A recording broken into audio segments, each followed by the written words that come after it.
Konnichiwa Mina. Hello everybody. In this video I want to teach you guys another card game from Score Entertainment, and it's probably my favorite out of the four, and that is the Inuyasha trading card game. So this first part is going to be me talking about the different cards in the game and how they work, and part two is going to be about how to play the actual card game. So here we go. So in the Inuyasha trading card game, you have to have exactly 60 cards to play. No more, no less. Has to be exactly 60 cards. And what makes this card game really unique is that you can have as many copies of a card as you want, as long as the card does not restrict itself. So what I'm talking about here is this card here. This card is That's Enough. Play only while you control Moroku and Zango. Search your deck or discard pile for a card and put it into your hand. Limit 1 copy per deck. So you can only have 1 copy of this card in your deck. So like I said before, you can have as many copies of a card as you want, as long as the card does not restrict itself. So in this card game, there are these white border cards called character cards. This is what you use to attack and block other characters with. So with Shippo the Dreamer, he has 3 black, 4 red, and 6 purple. So this is a very similar layout to the Bleach trading card game. If you guys have not heard of that particular card game, I highly recommend that you check out my 2-part video of this channel about how to play the Bleach trading card game. So this is a very similar layout. So character cards is what you use to attack and defend with. And then these red cards are your item cards. They could be attached to any character, and only one character can have 1 item attached, unless they have an ability that lets you do so. I know there is a Yura of the Hair deck that allows you to have multiple item cards on her, as long as her item cards have Yura like in the name, but typically only 1 character can have 1 item attached.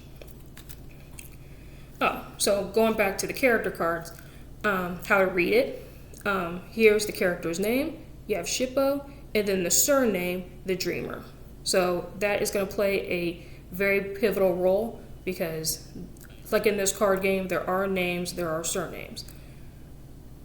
And then over here, like I said before, these are the stats that you use to attack to defend with. So Shippo has 3 black, 4 red, and 6 purple. And then over here, this little card over here, and then it has the number underneath it. That is the number of cards that you have to discard from the top of your deck in order to play this card. So in order to play Shippo the Dreamer, you have to discard 4 cards from the top of your deck.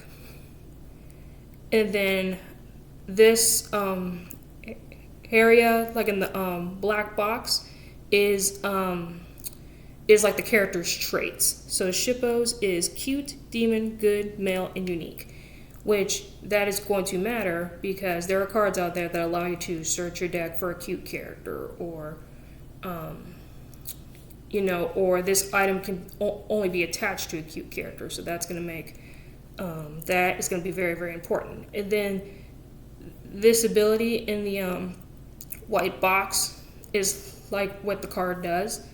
So basically, when Shippo is attacked, save and ready 1 of your defeated good characters that is not named Shippo.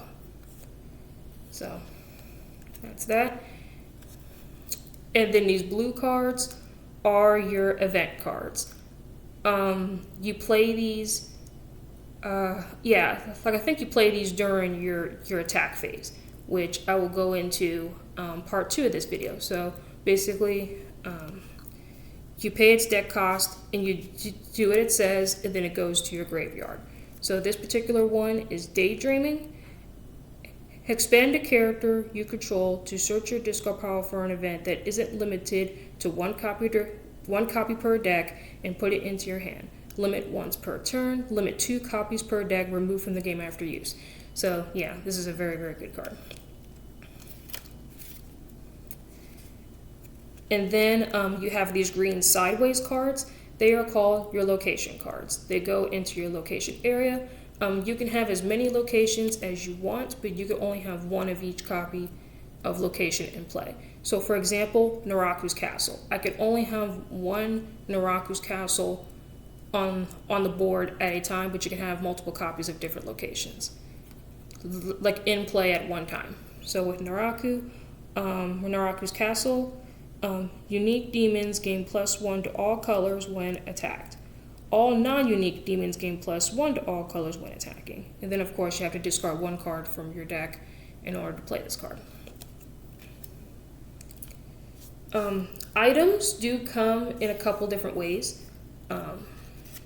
You have the red ones, and then you have these really cool looking ones that come from I think it's the Toes set, Tousou. So Tozo, I think, is the name of the set. So item cards can come in red, or they can come like in this particular. Oh, sorry guys, upside down. I apologize. And they come in this style too. So this is Tokijin, which is Shishomaru's sword. Really, really cool. I love the artwork of these cards. And then here's another type of character card called Power Up. So basically, to play these cards is that you have to have a character of the same name. Like, it doesn't have to be a different surname, just the same name. So basically, if I want to overlay this Renkotsu, I have to have a Renkotsu on the board in order to overlay him. So basically, you would discard that Renkotsu, and then you replace it with this card, and you use its Power Up ability. So kind of like overlay in Bleach. And unfortunately, I don't have this particular type of card, but there are the yellow cards called the Kaito cards. So I guess we'll use this event card as an example. So Kaito cards are basically yellow cards. So this card would be yellow basically, and then it would have an effect, and then it would have like a hexagon and then a number within that hexagon. What does that mean? That means you can have like a side deck, because in the Inuyasha trading card game, you're allowed to have a side deck, and whatever number is in that hexagon means you can have that many cards in your side deck. So at the beginning of the game, you can swap cards from your main deck and your Kaito deck, depending on your matchup, so you can have a good shot with your matchups. So yeah, guys, that is that. That is all the different types of cards in the Inuyasha trading card game. So look out for part 2. This is going to be me showing you how to play the actual card game. So I guess I'll look up here. But yeah, so yeah, guys, like I was saying, yeah, that's all the different types of cards in the Inuyasha trading card game. Look out for part 2, as I will be talking about how to play the actual trading card game. So yeah, guys, I hope you guys enjoyed. Please leave a like, comment, and subscribe. And I'll see y'all next time. Mata ne!